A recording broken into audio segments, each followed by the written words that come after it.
கர்த்தரால் ஆசீர்வதிக்கப்பட்ட பிள்ளைகளே எல்லாரும் எப்படி இருக்கீங்க? கர்த்தருக்குள்ள சந்தோஷமாக இருக்கீங்களா? என்னத்தை சொல்ல அப்படிங்கிறீங்களா?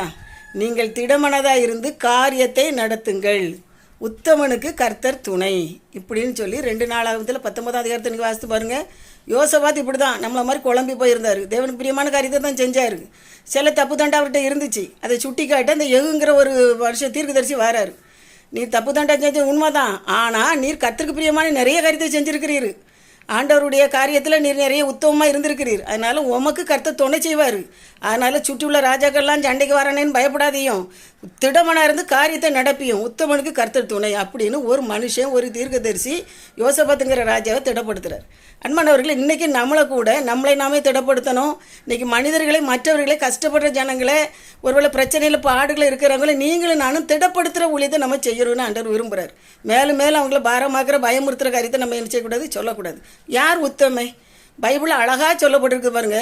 தன்னைத்தான் புகழுபவன் உத்தமன் அல்ல, கர்த்தரால் புகழப்படுவன் உத்தமன். அப்போ நீங்களும் நானும் ஆண்டவரால் புகழப்படக்கூடிய, அப்ரிஷியேட் பண்ணக்கூடிய காரியத்தை நம்ம செஞ்சுக்கிட்டே இருக்கும்போது நம்முடைய காரியங்கள் தடைப்பட்ட மாதிரி இருக்கும், நடக்காத மாதிரி இருக்கும், சோர்ந்து போன மாதிரி இருக்கும்.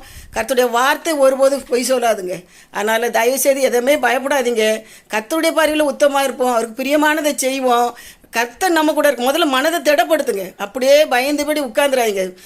வாசப்படி இல்லாத வீடு எங்கெங்கே இருக்குது? கஷ்டம் இல்லாத வீடு எங்கே இருக்குது? எல்லாருக்கும் ஏதோ ஒரு விஷயத்தில் கஷ்டம் இருக்கும். ஆனால் கர்த்தர் நம்ம கூட இருக்கும்போது, அவருக்கு பிரியமானதை நம்ம செய்யும்போது நம்மளை கைவிடவே மாட்டாருங்க. கைவிட மாட்டாமல் தோத்த மாதிரி இருக்கும், எல்லாம் இழந்த மாதிரி இருக்கும், இனி வாழ்க்கையே இல்லைன்னு மாதிரி நினைக்கும். நானும் அந்த பாதையில் கடந்து வந்திருக்கேங்க. ஆனால் இதுவரை என் தேவன் என்ன வெக்கப்பட்டு போக விடலை, உங்களையும் வெக்கப்பட்டு போக விட மாட்டார். ஒரு பெரிய பணக்காரர் ரோட்டு வழியே வராரு. தன்னுடைய பணியாட்கள் வேலைக்காரர் கூட்டு போயிட்டு, அப்போ எதிரில் ஒரு ஏழை மனுஷன் வரான். அவரை விசாரிக்கிறார். அவர் சொல்கிறார், என்னத்தை சொல்லுங்க, கஷ்டமாகவே தான் இருக்குது, ஒரு ஒன்றுமே மாறின மாதிரியே இல்லை. நானும் ஆண்டவரை தேடி தான் பார்க்கேன். ஏன் அப்படி சொல்கிறேன்னு, ஒரு மாடு இருக்குது, மாட்டை வச்சு நான் கதையை ஓட்டிக்கிட்டு இருக்கேன். அப்போ மாடு வச்சு என்ன செய்வோம், 2-3 லிட்டர் தருமா, குடிக்கிறத குடிப்போம், சும்மா கொஞ்சம் ஏதோ தயிர் மோரை விற்று எப்படியும் எங்கள் தருத்திரம் அப்படியே போயிட்டுருக்குது. உடனே அப்படி சொன்னார், மனசை தளர விடாத, தைரியமாக இரு அப்படின்னு இந்த பணக்காரன் சொல்கிறாரு. சொல்லிட்டு போயிட்டார். இந்த மனுஷனே போயிட்டான். அப்போ பக்கத்தில் இருக்க வேலைக்காரன் சொன்னால், ஏதாவது உதவி செய்வீங்கன்னு பார்த்தா நீங்கள் இப்படி சொல்கிறீங்களா, நீ ஓடி போய் முதல்ல அந்த மாட்டை அவுத்து காட்டுக்கு விரட்டி விடு அப்படின்னாரு. என்னங்க இப்படி சொல்கிறீங்க, நீ சொல்கிறத செய்யலாம் நன்மைக்கனாரு. அப்படி விரட்டி விட்டான். பல மாதங்கள் கழித்து திரும்பி வர்றாரு. அந்த குடும்பம் யோசித்து பார்க்கு, சோர்ந்து போயிருக்கு. மனைவி சொல்கிற, திடமனதாக இருங்க, ஒரு மாடு போனால் என்ன, கர்த்தர் இருக்கிறார், நடத்துவார் சொல்லி திடமனதாக 5 பிள்ளைகளுமே உழைக்க ஆரம்பிச்சிட்டாங்க. புருஷன் பொண்டாட்டி 3 பிள்ளைகள். வீட்டில் உள்ள தரித்திர வறுமை எல்லாம் மாடிச்சு. குச்சி வீடு, குடிசை வீடு, மாடி வீடாக மாறிச்சு. அந்த பணக்காரர் சந்தோஷப்பட்ட. இதில் தான் ரகசியம் இருக்குங்க.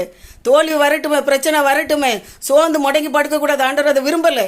எழும்புவோம், திடமனதாக இருப்போம், காரியத்தை நடப்பிப்போம்.